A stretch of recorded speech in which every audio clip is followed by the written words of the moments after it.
Real music, real interviews, real information. That's why we call it Real Gospel with the X-Man.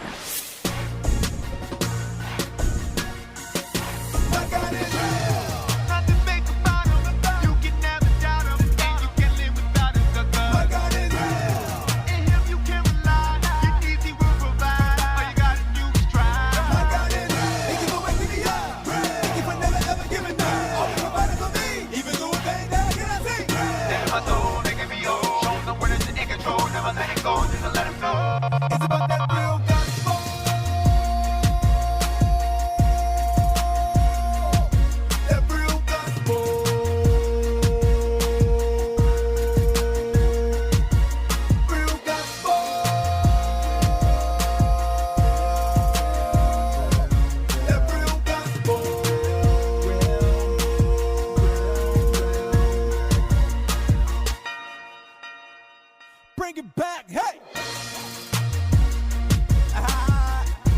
We talk about that real gospel, baby.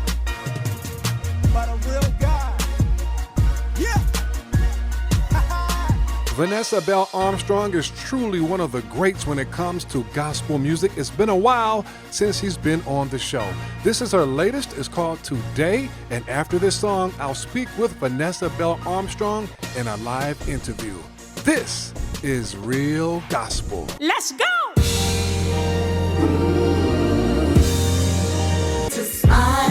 No worry.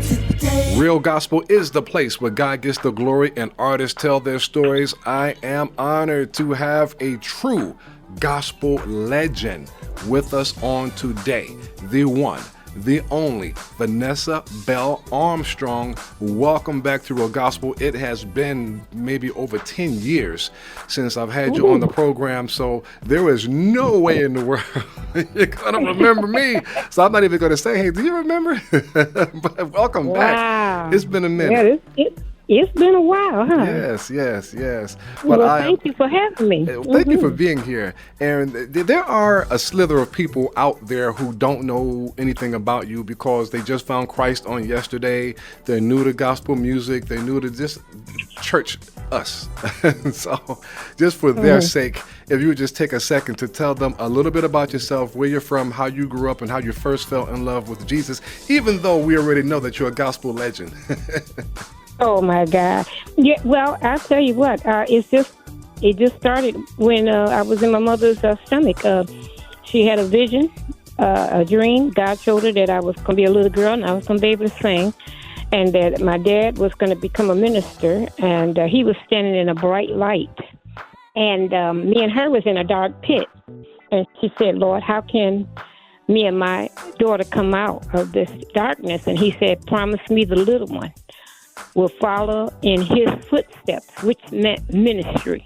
So I've been singing ever since they said about 5 years old. Might not understood all the words I was trying to say, but I've been singing, and I just fell in love with it. It was just something endowed in me to do that. I didn't want, as I grew up, I didn't want no money. I just wanted to go and sing. My punishment was, from talking so much in school, was that I could not go sing if I got in trouble. So I straightened up quick because I got many whoopings, but I got immune to them. That's how many whoopings I got. My dad said, "Oh, you're immune to them now? Okay, let's find something else." And that's what that was the ticket right there when they stopped me from being able to go and sing, because that's something that I love and I still love it. And I thank God that He chose me, and I fell in love with God as I got older. You really don't know. I don't even know the exact day and time. Some people do. They know what year, all of that. I don't. All I know is falling in love with Jesus was the best thing that I could have ever done, okay? They made a song out of that, right? I'm just saying. Yeah. By the way, I would be remiss. We both have a mutual friend. And every time I'm with him, I saw him a couple of months ago. You might not have an idea of who I'm about to mention, but every time I see him, within 10 to 15 minutes, he brings your name up, Dr. Bobby Jones. Dr. Yes. Bobby Jones. He talk about he loves him some Vanessa Bell Armstrong. He's got. How long have y'all been knowing each other? Oh, I guess just being out there singing, and he had me on his show. Matter of fact, my mother bragged about me being on that show, even on her dying bed in the hospital. She was asking the doctors, "Do y'all watch that the Bobby Jones on Sunday morning? My daughter be on there." I said, "Lord have mercy." She in there fighting for her life, telling them about me singing on Bobby Jones. But I enjoyed being on there. That was like what got us ready for a church. You know what I'm saying? If you didn't watch Bobby Jones on Sunday mornings, you went in a little dry to church. But when you watched him in the morning, on Sunday morning, boy, I tell you, we went with a praise on our lips. So I just thank God for even him allowing me to grace that platform. It was a great platform. Amen. You know, I want to share something with the listeners. You know, you were born in the Motor City, of course, on October 2nd. I'll leave the year off. And you started singing in church when you were just 4 years old. Mm-hmm. And you began your recording career at the age of 13, singing solo, "I'm So Glad." Yeah. On Savoy Records. Right. You know, on the Matty Moss Clark. Ooh. Talk to us about that. She groomed me. She heard me singing around, all around town. Because, like I said, I tried to sing on every program there was, and she heard me, and she asked my mom and dad, could I sing with her? Because this was before the Clark started singing. Her daughters, she was grooming them, but they weren't out yet. Twinkie was playing the organ, but they weren't really out as singers yet. So I was the one that she chose to come and sing 2 songs on every LP. They were albums back then that she did. And it was just a great experience. I went to Apollo Theater with her. We sung 3 performances a day for a week at the Apollo Theater. It was the Southwest Michigan State Choir, James Cleveland, Shirley Caesar, the Mighty Clouds of Joy. I tell you, I was 13 in, and boy, I tell you, I thought I was in heaven on the stage with all them greats, but I led every time. And matter of fact, I led so much till I passed out the last performance. We was getting ready to go back home. I think it was on a Friday or Saturday one. And she told us to turn our plates down because she wanted the Spirit of the Lord to come through there. And by the time I got through singing "On Christ the Solid Rock I Stand, all other ground is sinking sand," I sunk. And when I woke up, I was on the bus on the way back to Detroit with the rest of the people. I asked them, how did I get there? I didn't even know. I didn't know that I had even passed out on the stage, But God was good, and He was gracious to me, and I got a chance to experience so many things, and it was just a wonderful thing. She's just a wonderful person, and I miss her dearly, and I know her daughters miss her. She was like my second mother. I had my natural mama, and I had her as my spiritual mom and my singing mother. And I love them girls. They out there tearing up the world right now. I love them. Are my sisters. Yes. Amen. I got to ask you this since we have you here, because this is for the listeners who are seasoned. They know who you are. They've been around. For everybody else, you're just going to have to Google her and support her music. I'm sorry, because we have her for a limited amount of time. But the movie that came out about the Clark sisters really put a spotlight on the Clark sisters' mom, Matty Moss Clark, whom you say is your second mom. Keep telling us what it was like to work with them, to be in the midst with them, to be prepared for greatness by them, because at that time, there's no way. Looking at the movie, we weren't able to tell that everybody was on their way to greatness per se, but it just seemed like there was just something there. You know how you're in those moments in time, you just feel like, this is something different. I don't know what it is, but something big is getting ready to happen. I don't know what it is, but we're moving in the right direction. Can you just give us that aura, that aura of time, what it was like? I think it was just that Matty Clark didn't take no mess off of people and off of the devil, mostly. I mean, she hated Satan, and I do too.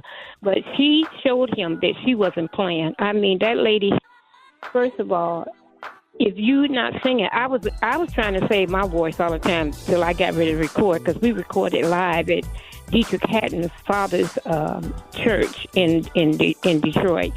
And so I was trying to save my little my little voice, because she working so hard. And and she came around and looked at me and said, "Girl, you ain't singing. I don't see no veins in your neck." She said, "You better open up." I said, "Oh." So she taught me to sing like it's every time, like it's my last time. I'm telling you, me and the Clarks, we sing like we ain't gonna get another chance. As a matter of fact, the Winans, when they would be on the same program later on, they would always ask the MC to say, "Hey, put us up before you put up a Vanessa Bell or either the Clarks, because we don't sing like that." And they would laugh, So, but I'm so glad that they kept going, though, because they had their own way of singing. But getting back to Sister Clark, in rehearsal, now let me tell you about rehearsal. She didn't play. We had a testimony service. I remember those. Oh yeah. We sang and we testified. And then, if somebody wanted to be saved, they tarried for the Holy Ghost right there. I remember those days. Right, yes. And then she would say, "Well, where y'all going? We getting ready to rehearse now. Y'all can sing better." I said, "Oh my God."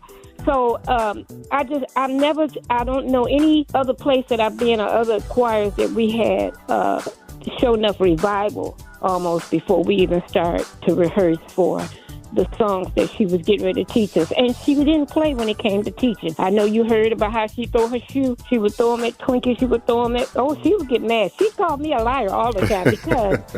I was like trying to explain, why I didn't show up.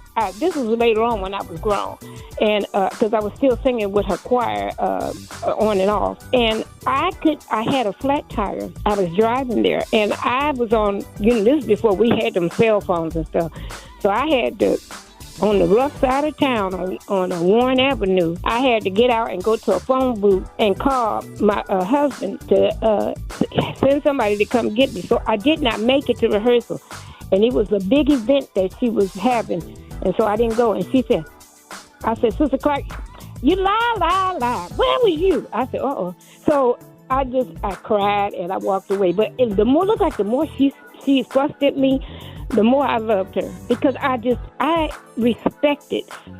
She meant business for the Lord, for the kingdom.